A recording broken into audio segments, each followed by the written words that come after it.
Vision au maono ni picha unayoijenga ndani yako juu ya mambo unayotaka yatokee katika maisha yako baada ya muda fulani. Je, baada ya miaka 2, 3, 4 au 5 unajiona ukiwa nani? Unajiona ukiwa wapi? Unajiona ukiwa na heshima kiasi gani? Unajiona ukimiliki nini? Watu wengi sana wanaishi kana kwamba maisha yatabadilika yenyewe tu. Umeshawahi kujiuliza wewe una maono gani katika maisha yako?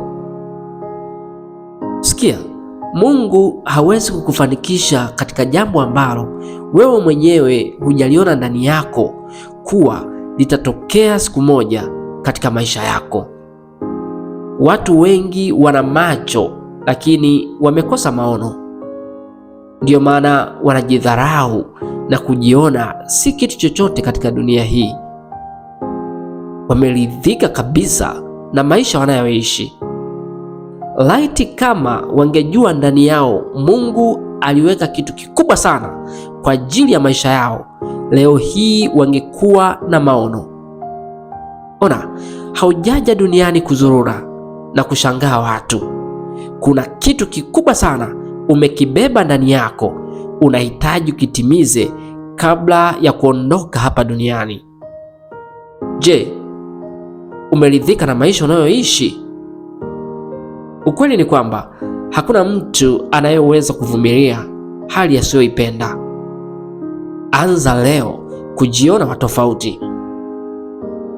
Watu walioibadilisha dunia hii mwanzoni walikuwa na maono. Kumbuka, kila jambo kubwa lolote unaloliona duniani, kuna mtu mmoja aliwaza kwamba nataka siku moja kitu cha namna hii kitokee. Pengine watu walimcheka kutokana na kwamba hapakuwa na uhalisia kati ya kitu anachokiongea na hali yake au uwezo wake. Sikia, vision huwa haidanganyi.